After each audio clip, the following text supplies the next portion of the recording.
बिस्मिल्लाहिर्रहमानिर्रहीम। शुरू करता हूँ अल्लाह के पाक नाम से जो बहुत बड़ा मेहरबान नहायत रहम वाला है। देखती आंखों और सुनते कानों को अस्सलाम वालेकुम। बहनों, भाइयों और बुजुर्गों, आज इस्लाम के मुकद्दस तरीन मकामात, इस्लामी सूफी बुजुर्गों, उलमा कराम की मालूमाती वीडियोज़ में हम बंदे नवाज की सीरत और इनके मज़ार की तारीख को बयान कर रहे हैं। बंदे नवाज, जिसे बंदे नवाज गैसू दराज के नाम से भी जाना जाता है, एक मुमताज इस्लामी स्कॉलर और सूफी बुजुर्ग थे जो 1321 में गुलबर्गा के कस्बे में पैदा हुए, जो मौजूदा कर्नाटक इंडिया में वाक़या है। इनकी जाय पैदाइश क़ुरून वस्ता के दौर में तजारती और सखावती तबादले के एक अहम मरकज़ थी, जिसमें मुख्तलिफ मज़ाहब और रवायात का संगम था। ऐसे माहौल में परवरिश पाने वाले बंदे नवाज को मुख्तलिफ किस्म की फलसफियाना और रूहानी नजरियात से रोशनास कराया गया, जिसने इनकी आलमी नजरिया और रूहानी सफर की तश्कील में अहम किरदार अदा किया। अवैध उम्री ही से बंदे नवाज ने रूहानियत की तरफ गहरा रुझान ज़ाहिर किया। इनका खानदान अपने तकवा और इस्लामी स्कॉलरशिप में से तल्लुक़ के लिए जाना जाता था, जिसने इनकी इब्तदाई दिलचस्पियों को परवान चढ़ाया। इनके वालिद एक आम आदमी थे। उन्होंने अपने बेटे की सालियत को पहचाना और इस बात को यकीनी बनाया कि बंदे नवाज ने दीनी अलूम की जामिया तालीम हासिल की। इन्हें कुरान, हदीस और इस्लामी फ़िक़्ह के असूल सिखाए गए, जिससे इनके मुस्तक़बिल की कोशिश की मजबूत बुनियाद रखी गई। बंदे नवाज की इब्तदाई ज़िंदगी इल्म और फ़हम की जस्तजू से खासी थी। इसने सीखने की गैर मामूली सालियत का मुजाहरा किया। अक्सर मुकामी उलमा और रूहानी पेशवाओं के साथ बातचीत में मशगूल रहते थे। इल्म के इसकी प्यास ने इसे मुख्तलिफ उस्ताज़ा और सरपरस्तों की तलाश करने में मजबूर किया, जिससे वो इस्लामी तालीमात और सूफी तरीकों की एक वसी सफ़ को तलाश कर सके। इस मतनूआ तालीम के बाद में तसूफ़ और इस्लामी स्कॉलरशिप में इनकी शराकत की मंजिलें तय की गई। बंदे नवाज की रस्मी तालीम में इस्लामी रवायत की मुअज़्ज़ज़ उलमा की तहत सख्त मुताला शामिल था। इसकी फिक्री जस्तजू इसे दिल्ली समेत पूरे हिंदुस्तान में इल्म के मुमताज़ मराकज़ तक ले गई, जहाँ से इसने मारूफ सूफी स्कॉलर और स्कॉलर से तालीम हासिल की। अपने सफ़र के दौरान इन्हें मुख्तलिफ सूफी अहकामात का सामना करना पड़ा, जिसने इनकी रूहानी तरक्की को बहुत मुतासर किया। स्कॉलर बंदे नवाज के रूहानी सफर में नुमाया शख्सियत में से एक चिश्ती सूफी हुक्म था, जो खुदा से मोहब्बत, शफकत और अकीदत पर जोर देने के लिए जाना जाता था। वो एक मुमताज चिश्ती बुजुर्ग के शागिर्द बन गए, जिसने इस्लाम के सूफियाने जहतों के बारे में इनकी समझ को गहरा किया। अपने आका की रहनुमाई में बंदे नवाज ने अंदरूनी तहतीब, बेलोसी और इलाही मोहब्बत के असूल की अहमियत को सीखा। चिश्ती तरतीब की तालीमात में गर्क होने के साथ ही बंदे नवाज ने रूहानियत के लिए एक अनोखा नुक्ता नजर तैयार किया, जिसने गहरे सूफियाना तजर्बात के साथ सख्त वजीफे को यकजा किया। इनका मानना था कि हकीकी इल्म महज फिक्री समझ से बालातर है और इसे अल्लाही के साथ बराह रास्त राब्ते के जरिए तजर्बा किया जाना चाहिए। तजर्बाती, रूहानी और इसके जोर इनके पैरोकारों के दिल की गहराइयों से गूंजता था और इनकी तालीमात की पहचान बन गया था। फिर पूरी तालीम के दौरान बंदे नवाज ने मुख्तलिफ इस्लामी उलूम बशमूल अलियात, फलसफा और इखलाकियात में महारत हासिल की। उन्होंने सूफी मतों के अपनी गहरी समझ और पेचीदा रूहानी तसव्वुरात को काबिल रसाई अंदाज में बातचीत करने की सलाहियत के लिए शोहरत हासिल की। इनकी फसाद और बलागत ने शागिर्दों के एक मतरू ग्रोह को अपनी तरफ मतवज्जो किया, जो इसकी हिकमत और तजर्बे से सीखने की ख्वाहिशमंद थे। बंदे नवाज ने जनूबी हिंदुस्तान में चिश्ती हुक्म की तबलीग में अहम किरदार अदा किया। अपनी तालीम और रूहानी तरबियत मुकम्मल करने के बाद वो गुलबर्गा वापस आ गए, जहाँ उन्होंने रूहानी तालीम और अमल के लिए एक मरकज कायम किया। ये मरकज इलाके में चिश्ती तालीमात के फैलाव का एक अहम मरकज बन गया, जिसने मुख्तलिफ पस मंजर के पैरोकारों को राग़िब किया। बंदे नवाज की एक अहम शराख्तों में से एक सकाफती और मजहबी तकसीम को ख़त्म करने की एक इनकी सलाहियत थी। उन्होंने शमूलियत और रवादारी की वकालत की, अपने पैरोकारों को तनों के अपनाए और बैनुल मज़ाहब मुकालमे में मशगूल होने की तरगीब दी। ये नुक्ता नज़र जनूबी हिंदुस्तान के लोगों के साथ गूंजता था, जो हिंदू मत और मकामी लोक तरीकों समेत मजहबी रवायत को भरपूर तशरीह करता था। बंदे नवाज ने रूहानियत के मरकजी असूल के तौर पर मोहब्बत और हमदर्दी की अहमियत पर जोर दिया। उन्होंने सिखाया कि खुदा की सच्ची अकीदत दूसरों के साथ खिदमत और मेहरबानी के कामों से ज़ाहिर होती है। ये पैगाम उनके पैरोकारों के साथ गूंज उठा, जिससे बहुत से लोग अपनी बरादरी में खैराती सरगर्मियों और समाजी खिदमत में शगूर हुए। इनकी तालीमात ने अपने शागिर्दों के दरमियान बरादरी और तवल्लुक के असास को फरोग दिया, रूहानी तरक्की के लिए एक मुआवन माहौल पैदा किया। जैसे जैसे इनका असर बढ़ता गया, बंदे नवाज ने पूरे जनूबी हिंदुस्तान में खानकाहों, रूहानी रहायश गाहों का एक नेटवर्क कायम किया, जो इज्तिमाई इबादत, सीखने और समाजी मसरूफियात के लिए जगह फराहम करता था। ये खानगाहें तसूफ की मशक के लिए अहम मराकज़ बन गई, जहाँ पैरोकार जिक्र खुदा की याद में मशगूल होने और रूहानी मबासों में हिस्सा लेने के लिए जमा होते थे। खानकाहों ने इल्म के इश्तराक, अखलाक के रवैये को फरोग देने और मतनुआ बरादरियों के दरमियान इत्तेहाद के एहसास को फरोग देने की प्लेटफार्म के तौर पर काम किया।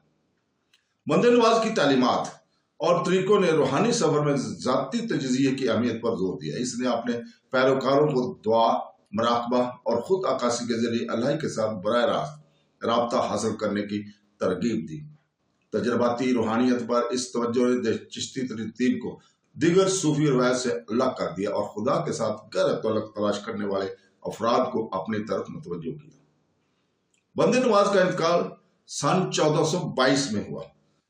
उन्होंने अपने पीछे एक गहरा विरसा छोड़ा, जो नस्ल दर नस्ल जनूबी हिंदुस्तान में तसूफ की शक्ल देता रहेगा। इनकी वफात चिश्ती हुक्म की तारीख में एक अहम लम्हा है, क्योंकि इनकी तालीमात और तर्ज अमल को इनकी शागिर्दों ने आगे बढ़ाया, जो खित्ते में हुक्म के असर को बढ़ाते रहे। इन्हें गुलबर्गा में दफन किया गया, जहां इनका मकबरा रूहानी रहनुमाई और बरकत की तलाशी अकीदतमंदों के लिए ज़ियारतगाह बन गया। बंदे नवाज का मज़ार, जिसे बंदे नवाज की दरगाह के नाम से जाना जाता है, इसके बाद से जनूबी हिंदुस्तान के सबसे अहम रूहानी मराकज़ में से एक बन गया। मज़ार का फ़न तामीर इलाके के भरपूर फनी वर्से की अक्कासी करता है, जिसे पेचीदा डिज़ाइनों और खताती से मज़ीन किया गया, जो बंदे नवाज की तालीमात को बनाते हैं।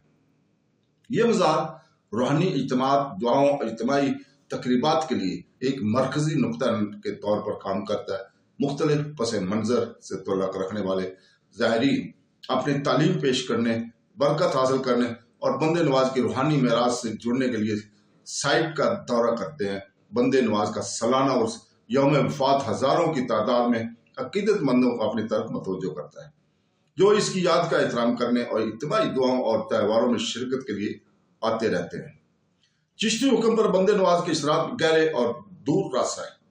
इनकी तालीमात तरतीब के अंदर घूमती रहती हैं, इसके तरीकों, रसूमात और इज्तिमाई हरकियात को मुतासर करती हैं। मोहब्बत, हमदर्दी और इखलाकी तर्ज अमल के वो असूल जिनके लिए इसने हमायत की, वो चिश्ती रूहानियत के मरकजी असूल हैं, जो पैरोकारों को अल्लाह के साथ गहरे तल्लुक़ की तलाश में रहनुमाई करते हैं। बंदे नवाज की महराज चिश्ती तरतीब के हदूद से बाहर तक फैली हुई है, क्योंकि इनकी तालीमात ने जनूबी हिंदुस्तान के सकाफती और रूहानी मंजरनामे पर गहरा असर डाला है। मोहब्बत, हमदर्दी और समाजी इंसाफ पर इसके जोर ने बेशुमार अफराद को ज़रूरतमंदों के लिए मेहरबानी और मदद के कामों में मशगूल होने की तरकीब दी है। समाजी जिम्मेदारी के लिए यह अज़म चिश्ती बरादरियों में रोज़मर्रा की जिंदगी के मुख्तलिफ पहलुओं से ज़ाहिर होता है। बंदे नवाज की तालीमात का इज़हार इन खित्तों के फ़नून, अदब और लोक दास्तानों में भी पाया जाता है, जहाँ चिश्ती निज़ाम परवान चढ़ा। आर्डर के इस्लामी रूहानियत और मुकामी रवायात के अनोखे इम्तियाज ने सकाफती तसर्रुत के भरपूर तशरीह की। अल्लाही मोहब्बत, अकीदत और सच्चाई की तलाश के मौज़ूआत पर खींचती है। इस रूहानी सब्र की बाज़गश्त करती हैं, जिसके बंदे नवाज ने वकालत की थी। चिश्ती आर्डर के रूहानियत के लिए जामिया नुक्ता नज़र ने इसे मुख्तलिफ मजहबी और सकाफी बरादरियों के दरमियान मकालमे और अफ़ामो तफ़हीम को फ़रोग देने में एक अहम क़ुव्वत बना दिया था। बंदे नवाज की तालीमात ने تاریخی طور پر بین المذاہب تعلقات کی حوصلہ افزائی کی ہے، متنوع معاشروں میں رواداری اور بقائے باہمی کی وکالت کی، محبت اور قبولیت کے حامی کے طور پر ان کی میراث کمیونٹیز کے درمیان پل بنانے کی کوشش کو متاثر کرتی ہے۔ گلبرگہ میں بندے نواز کی درگاہ زیارت اور روحانی تعلیم کا ایک اہم مقام بنی ہوئی ہے۔ اس کی موت کے فوراً بعد تعمیر کیا گیا۔ اس مزار کی صدیوں کے دوران مختلف تزئین و آرائش اور توسیع کی گئی ہے، جو اس کے پیروکاروں کے اس کی گہری تنظیم کی عکاسی کرتی ہے۔ مزار کا فن تعمیر اس کے پیچیدہ ڈیزائنوں، متحرک رنگوں اور کشادہ سینوں سے خصوصی رکھتا ہے، جس سے روحانی خوبصورتی اور سکون کا ماحول پیدا ہوتا ہے۔ مزار پر آنے والے اکثر ان رسومات میں شریک ہوتے ہیں جو بندے نواز کی تعلیمات کی عکاسی کرتے ہیں۔ ان میں دعائیں پڑھنا، ذکر میں مشغول ہونا اور اپنی زندگی اور شراکت کی کہانیاں بیان کرنا شامل ہے۔ یہ مزار فرقہ وارانہ اجتماعات کے لیے ایک مرکزی نقطہ کے طور پر کام کرتا ہے، جہاں عقیدت مند بندے نواز کی میراث کو مناتے اور ان کی تعلیمات سے متاثر ہونے کے لیے اکٹھے ہوتے ہیں۔ مزار پر سالانہ اس کی تقریبات خاص طور پر ایک اہم واقعہ ہے، جس میں پورے جنوبی ہندوستان اور اس کے بحر کے زائرین آتے ہیں۔ تہواروں میں دعائیں، موسیقی، شاعری کی تلاوت اور اجتماعی کھانے شامل ہیں، جو عقیدت اور خوشی کا ایک متحرک ماحول پیدا کرتے ہیں۔ یہ فرقہ وارانہ جشن اس پائیدار محبت اور احترام کی عکاسی کرتا ہے جو بندے نواز کی پیروکار ان کے لیے رکھتے ہیں، اور ان اقتدار کی یاد دہانی کے طور پر کام کرنے ہیں جن کی اس نے پوری زندگی میں حمایت کی تھی۔ سالانہ اور اس کے علاوہ مزار مختلف تعلیمی اور ثقافتی پروگراموں کی میزبانی کرتا ہے، جس کا مقصد بندے نواز کی تعلیمات کو فروغ دینا ہے۔ یہ اقتدامات نوجوان نسلوں کو تصوف کے روحانی ورثے میں شامل کرنے کی کوشش کرتے ہیں، محبت، ہمدردی، سماجی انصاف کی طرح سے تعلق کا احساس کو فروغ دیتے ہیں، جو بندے نواز نے مجسم کیے تھے۔ بندے نواز کی زندگی اور تعلیمات جنوبی ہندوستان میں تصوف اور اسلامی اسکالرشپ کی تاریخ کی ایک اہم باب کی نمائندگی کرتی ہیں۔ شمولیت، سماجی انصاف اور اخلاقی طرز عمل کے لیے ان کی وابستگی نے ایک پائیدار میراث چھوڑی ہے، جو افراد کو ان کے روحانی سفر پر ترغیب دیتی ہے۔ بندے نواز کی درگاہ ان کے پائیدار اثر و رسوخ کے ثبوت کے طور پر کھڑی ہے، جو زائرین اور متلاشیوں کو اپنے طرف متوجہ کرتی ہے، جو اس کی یاد کا احترام کرتے ہیں اور روحانی ترقی کی تلاش میں رہنمائی حاصل کرتے ہیں۔ بندے نواز کی تعلیمات اور عمل بلا شبہ آنے والی نسلوں کے لیے جنوبی ہندوستان کے روحانی منظر نامے کو تشکیل دیتے ہیں۔ تو دوستو، اس کے ساتھ ہمیں کل تک کی اجازت دیں۔ کل ہم اسلامی اسکالر، صوفی سنت خواجہ باقی باللہ کی سوانح یاد اور ان کے مزار کی تاریخ کو بیان کریں گے۔ تو کل تک کے لیے اجازت، اللہ حافظ۔